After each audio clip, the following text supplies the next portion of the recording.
നമസ്കാരം. വെളിച്ചം ചാനലിലേക്ക് സ്വാഗതം. ചിങ്ങമാസം, അതായത് ആഗസ്റ്റ് 17 തൊട്ട് സെപ്റ്റംബർ 16 വരെ 2025. ഓക്കെ, അതിൻ്റെ കറക്റ്റ് ടൈമിംഗ് പറയുകയാണെങ്കിൽ ആഗസ്റ്റ് 17 വെളുപ്പിന് 1:51 AM സൂര്യൻ ചിങ്ങരാശിയിൽ പ്രവേശിക്കും. അപ്പോൾ സൂര്യൻ്റെ ഈ മാറ്റം, രാശി മാറ്റം, ഏതൊക്കെ രാശിക്കാർക്കാണ് നേട്ടം എന്നുള്ളത് നോക്കാം.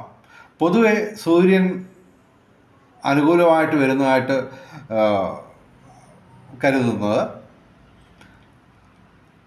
3, 6, 10, 11 ഭാവങ്ങളിൽ വരുമ്പോഴാണ്. പക്ഷേ സൂര്യൻ മാത്രം അനുകൂലമായിട്ടും കാര്യമില്ല.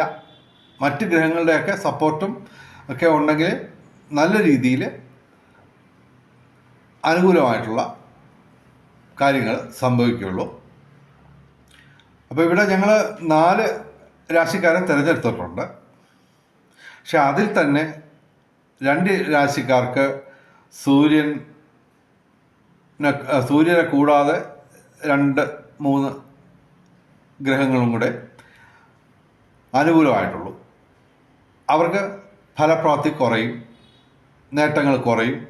എങ്കിലും 2 രാശിക്കാർക്ക് തീർത്തു പറയാം, 2 രാശിക്കാർക്ക് വളരെ വലിയ നേട്ടങ്ങളാണ് കാത്തിരിക്കുന്നത്. അപ്പോൾ ഈ സൂര്യൻ അനുകൂലമാകുമ്പോൾ എന്തൊക്കെ ഫലങ്ങളാണ് നമുക്ക് പ്രതീക്ഷിക്കാവുന്നത്? ഞാൻ ഈ ദിനഫലം ഇടുമ്പോൾ ഈ പറയുന്ന പോലെ എല്ലാ ദിവസവും പറയുന്ന കാര്യം പറയാം. അതായത് ഈ ജ്യോതിഷം പറയുന്നതിന് ദക്ഷിണ കൊടുക്കുന്ന ഒരു ആചാരമുണ്ട്. കൊടുത്തില്ലെങ്കിലും വലിയ കുഴപ്പമൊന്നുമില്ല. എന്നാൽ തന്നെയും ഒരു 1-2% ഫലപ്രാപ്തി കുറയും. അപ്പോൾ ഈ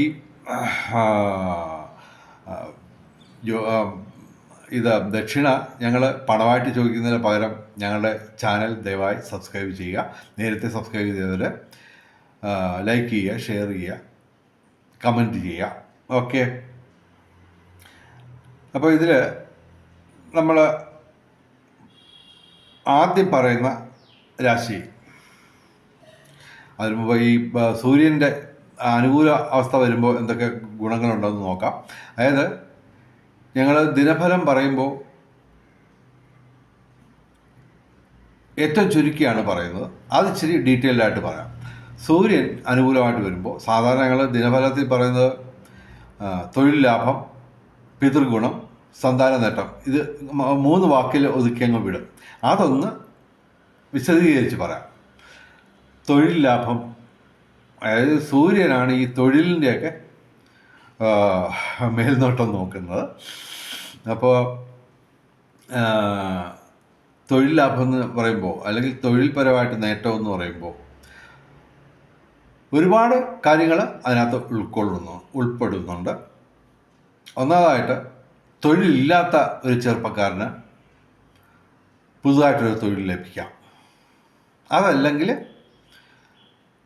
ഇപ്പോൾ തൊഴിലുള്ള ആൾക്കാർക്ക് കൂടുതൽ ശമ്പളത്തോടെ വേറൊരു ജോലി കിട്ടാം. അതുപോലെ തന്നെ തൊഴിലുള്ളവർക്ക് തന്നെ ശമ്പള വർധനവ് ഉണ്ടാവാം. മേലധികാരികളുടെ, തൊഴിൽ മേഖലയിൽ മേലധികാരികളുടെ പ്രീതിക്ക് പാത്രമാവും. പിന്നെ വീടിനടുത്തുള്ള ഒരു ഓഫീസിലേക്ക് നിങ്ങൾക്ക് സ്ഥലം മാറ്റം കിട്ടാം. പിന്നെ തൊഴിൽപരമായിട്ട് എന്തെങ്കിലും തരത്തിലുള്ള പ്രശ്നങ്ങൾ ഉള്ളതൊക്കെ ഏറെക്കുറെ പരിഹരിക്കപ്പെടും. അതുപോലെ തന്നെ തൊഴിലുമായിട്ട് ബന്ധപ്പെട്ട് അസ്വസ്ഥതകളൊക്കെ ഒരുമാതിരി മാറുകയും അവസ്ഥ കൂടുതൽ അനുകൂലമാവുകയും ചെയ്യും.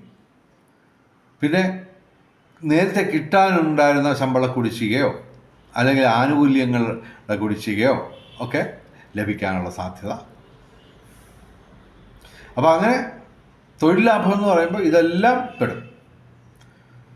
ഓക്കെ, പിന്നെ പിതൃഗുണം എന്ന് പറയുമ്പോൾ പിതാവിൻ്റെ അനുഗ്രഹം ലഭിക്കും. പക്ഷെ പിതാവിൻ്റെ മാത്രമല്ല, പിതൃതുല്യരായവരുടെയും ഗുരുതുല്യരായവരുടെയും മാതൃതുല്യരായവരുടെയും ഒക്കെ അനുഗ്രഹം നിങ്ങൾക്ക് പ്രതീക്ഷിക്കാം. അതുപോലെ തന്നെ ഈ പറഞ്ഞ ആൾക്കാർക്കൊക്കെ പിതൃതുല്യരായവർക്കും മാതൃതുല്യരായവർക്കും ഗുരുതുല്യരായവർക്കുമൊക്കെ നിങ്ങളുടെ ഈ സൂര്യൻ്റെ അനുകൂലമായ മാറ്റം കൊണ്ട് അവർക്ക് ഏതെങ്കിലും തരത്തിലുള്ള അസുഖങ്ങളോ ഒക്കെ ഉണ്ടെങ്കിൽ അതൊക്കെ ശമിക്കാനും കുറയാനും പൂർണ്ണമായിട്ട് ഭേദപ്പെടാനും ഒക്കെ സാധ്യതയുണ്ട്. അതുകൂടാതെ പിതൃസ്വത്ത് ലഭിക്കാം. ഓക്കെ. അതുപോലെ തന്നെ പിതൃസ്വത്തിൽ നിന്ന് ആദായം കൃഷി വഴിയോ അല്ലെങ്കിൽ ഈ ഭൂമി വിൽപ്പന സംബന്ധിച്ച്, അതായത് ഭൂമി ക്രയവിക്രയങ്ങളിലൂടെ പിതൃ സ്വത്തിൻ്റെ ക്രയവിക്രയങ്ങളിലൂടെ നേട്ടം ഉണ്ടാവാം. ചിലപ്പോൾ ഒരു ലോൺ ലഭിക്കാനുള്ള സാധ്യത. ഓക്കെ. അതുപോലെ തന്നെ നിങ്ങളിപ്പോൾ ഒരു ലോണിന് ശ്രമിച്ചുകൊണ്ട് ബാങ്കിൽ ചെല്ലുമ്പോൾ നിങ്ങളുടെ പിതാവിൻ്റെ സുഹൃത്തോ അല്ലെങ്കിൽ ഒരു ബന്ധുവോ ആയിരിക്കാം അവിടുത്തെ ഓഫീസർ അല്ലെങ്കിൽ വേറെ ഒരു പ്രധാനപ്പെട്ട ഒരു വ്യക്തി ബാങ്കുമായിട്ട് ബന്ധപ്പെട്ട്. അപ്പോൾ അവരുടെ കയ്യിൽ നിന്ന് നിങ്ങൾക്ക് കുറച്ചുകൂടി എളുപ്പത്തിൽ ലോൺ ലഭിക്കാനുള്ള സാധ്യത. അതുപോലെ തന്നെ പിതാവിൻ്റെ കയ്യിൽ നിന്ന് ഏതെങ്കിലും തരത്തിലുള്ള മറ്റ് രീതിയിലുള്ള അനുഗ്രഹങ്ങൾ, അത് സാമ്പത്തിക ആയിട്ടുള്ള എന്തെങ്കിലും ഒരു നേട്ടമായിരിക്കാം, അതല്ലെങ്കിൽ മറ്റെന്തെങ്കിലും ഒരു സഹായം. അതായത് അച്ഛൻ്റെ പേരിൽ നിങ്ങൾക്ക് എവിടെ ചെല്ലുമ്പോഴും ഏതെങ്കിലും അച്ഛൻ്റെ സുഹൃത്തോ ബന്ധുവോ നിങ്ങൾ ഇടപെടുന്ന ആ കാര്യത്തിന് അനുകൂലമായിട്ടുള്ള നിലപാടുമായിട്ട് നിന്ന് നിങ്ങൾക്ക് നിങ്ങളുടെ ആവശ്യം എളുപ്പത്തിൽ നേടിയെടുക്കാൻ സാധിക്കുന്ന ഒരവസ്ഥ വന്നേക്കാം.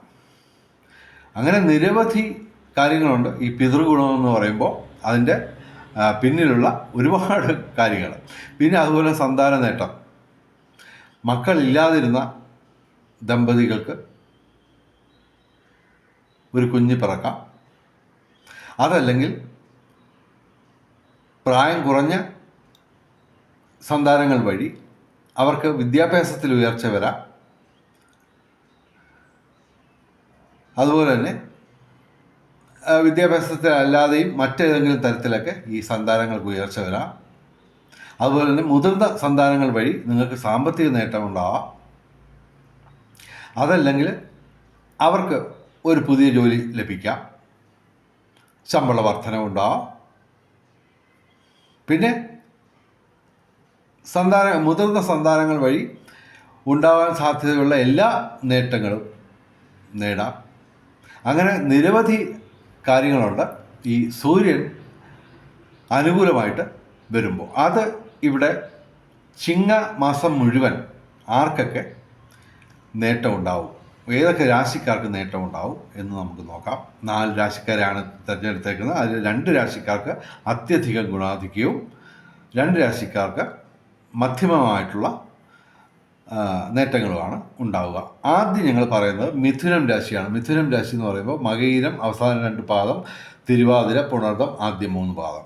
മിഥുനം രാശിക്ക് സൂര്യൻ മാത്രമല്ല, ശുക്രൻ, ബുധൻ, സർപ്പം, കേതു ഇതുപോലുള്ള നിരവധി ഗ്രഹങ്ങൾ അനുകൂലമാണ്. എങ്കിലും ഈ ചിങ്ങമാസത്തിൽ തന്നെ പല ഗ്രഹമാറ്റങ്ങളും ഞങ്ങൾ പറയുന്നു. പക്ഷേ അത് ഞങ്ങൾ ഈ ദിനഫലം പറയുമ്പോൾ വ്യക്തമാക്കിക്കൊള്ളാം. എന്തായാലും മിഥുനം രാശിക്ക് സൂര്യൻ്റെ ഈ മാറ്റം അത്യധികം ഗുണാധിക്യം ഉണ്ടാക്കുന്നതാണ്. ഇനി ഞങ്ങൾ പറയുന്ന രാശി എന്ന് പറയുന്നത് മീനം രാശിയാണ്. മീനം രാശി എന്ന് പറയുമ്പോൾ പൂരുട്ടാതി അവസാന പാദം, ഉത്രട്ടാതി രേവതി. മീനം രാശിക്ക് പക്ഷേ സൂര്യനെ കൂടാതെ ചൊവ്വയും ശുക്രനും ഒക്കെ മാത്രമേ അനുകൂലമായിട്ടുള്ളൂ. ക്ഷമിക്കണം, ശുക്രൻ, സൂര്യൻ, കേതു ഇത് 3ഉമാണ് മീനം രാശിക്ക് പൊതുവെ ഈ ചിങ്ങമാസം അനുകൂലമായിട്ട് നിൽക്കുന്ന ഗ്രഹങ്ങളുള്ളൂ. അതിൽ തന്നെ ചില മാറ്റങ്ങൾ ചിങ്ങമാസത്തിൽ മുഴുവനായിട്ട് ഉണ്ടാവും. എങ്കിലും പൊതുവെ മീനം രാശിക്ക് മധ്യമമായിട്ടുള്ള ഗുണദോഷ സമ്മിശ്രമായിട്ടുള്ള ഒരു ഫലമേ ഞങ്ങൾ പ്രവചിക്കുന്നുള്ളൂ. എങ്കിലും പൊതുവെ ഒരു തൊഴിൽപരമായിട്ട് തൊഴിൽ രംഗത്ത് ഇവർക്ക് അത്യാവശ്യം നേട്ടങ്ങൾ ഉണ്ടാവുക തന്നെ ചെയ്യും. മീനം രാശിക്ക് അത്യധികം നേട്ടമില്ല, എങ്കിലും മധ്യമമായിട്ടുള്ള നേട്ടങ്ങൾ ഉണ്ടാവുക തന്നെ ചെയ്യും മീനം രാശിക്ക്. അതുപോലെ തന്നെ മധ്യമമായിട്ട് അനുഗ്രഹം കിട്ടുന്ന, സൂര്യൻ്റെ അനുഗ്രഹം കിട്ടുന്ന മറ്റൊരു രാശി എന്ന് പറഞ്ഞാൽ വൃശ്ചികം രാശിയാണ്. വിശാഖം അവസാന പാദം, അനിഴം തൃക്കേട്ട. വൃശ്ചികം രാശിക്ക് ഇതുപോലെ സൂര്യനെ കൂടാതെ ചൊവ്വയും ശുക്രനും മാത്രമേ അനുകൂലമായിട്ടുള്ളൂ. അത് ചിങ്ങമാസം മുഴുവൻ കണക്കാക്കുമ്പോൾ അവിടെ ഇവിടെയൊക്കെ മറ്റ് ഗ്രഹങ്ങളൊക്കെ അനുകൂലമായിട്ടൊക്കെ വരും. എന്നാൽ തന്നെ പൊതുവിൽ വൃശ്ചികം രാശിക്ക് സൂര്യൻ അനുകൂലമായിട്ട് വരുമെങ്കിലും അത്യധികം നേട്ടമില്ല. ഒരു മധ്യമമായിട്ടുള്ള രീതിയിൽ അവർക്ക് തൊഴിൽപരമായിട്ടും പിതൃഗുണവും സന്താന നേട്ടമൊക്കെ ലഭിക്കാം. വൃശ്ചികം രാശിക്ക് മധ്യമമായിട്ടുള്ള ഫലമാണ് ഞങ്ങൾ പറയുന്നത്. ഇനി ഞങ്ങൾ പറയുന്ന രാശി എന്ന് പറയുന്നത് തുലാം രാശിയാണ്. ചിത്തിര അവസാന 2 പാദം, ചോതി വിശാഖം ആദ്യ 3 പാദം. ചിങ്ങം രാശിക്ക് പൊതുവെ ഇപ്പോൾ നല്ല കാലമാണ്. അതിൻ്റെ ബേസിക് ആയിട്ടുള്ള കാരണം എന്ന് പറഞ്ഞു കഴിഞ്ഞാൽ ശനി, വ്യാഴം, രാഹു, കേതു ഇതുപോലെ ദീർഘകാലം ഒരേ രാശിയിൽ തന്നെ തുടരുന്ന ഏറ്റവും പ്രധാനപ്പെട്ട 4 ഗ്രഹങ്ങൾ അനുകൂലമാണ്. അതിന് പുറമെ ഇവർക്ക് ശുക്രൻ, വ്യാഴം, ബുധൻ, ഇപ്പോൾ ഈ ചിങ്ങം രാശിയിൽ വരുന്ന സൂര്യനും അനുകൂലമായിട്ട് വരുന്നു. അപ്പോൾ അവർക്ക് പൊതുവിൽ ഇപ്പോൾ ആഗസ്റ്റ് 18 ഒരു ഫലം പറയുകയാണെങ്കിൽ അവർക്ക് 7 ഗ്രഹങ്ങൾ അനുകൂലമാണ്. അതായത് സൂര്യനെ കൂടാതെ 6 ഗ്രഹങ്ങൾ കൂടി ഇവർക്ക് അനുകൂലമായിട്ടുണ്ട് ചിങ്ങമാസത്തിൻ്റെ ആദ്യ ഭാഗത്ത്. പിന്നെ ആഗസ്റ്റ് 26 മറ്റോ ശുക്രൻ മാറുന്നുണ്ട്, അത് 10ാം ഭാവത്തിലേക്ക് വരുന്നുണ്ട്. അത് ഇവർക്ക് അനുകൂലമല്ല. എങ്കിലും പൊതുവിൽ അത്യധികം നേട്ടമാണ് തുലാം രാശിക്ക് ഈ സൂര്യൻ്റെ മാറ്റം കൊണ്ട് വരിക. കാരണം അവരുടെ 11ാം ഭാവത്തിൽ ലാഭസ്ഥാനത്താണ് സൂര്യൻ വരിക.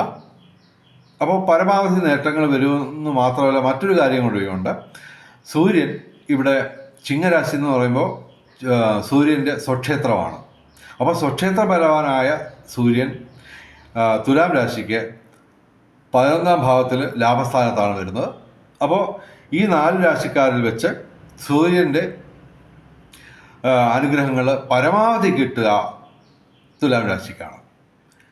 എന്തായാലും വെളിച്ചം ചാനലിൻ്റെ മുഴുവൻ പ്രേക്ഷകർക്കും സർവകാര്യ വിജയം, സർവവിധ സൗഭാഗ്യം, രാജകീയ സുഖഭോഗങ്ങൾ, അപ്രതീക്ഷിത ധനലാഭങ്ങൾ, അപ്രതീക്ഷിത സൗഭാഗ്യങ്ങൾ ഇവ ഗുരുവായൂരപ്പനെ അനുഗ്രഹിച്ചു തന്ന് എല്ലാവരുടെയും ജീവിതത്തിൽ വെളിച്ചവും ഐശ്വര്യവും സമ്പൽ സമൃദ്ധിയും വന്നു ചേരട്ടെ എന്ന് പ്രാർത്ഥിച്ചുകൊണ്ട് ഈ വീഡിയോ അവസാനിപ്പിക്കുന്നു. നമസ്കാരം, ശുഭദിനം.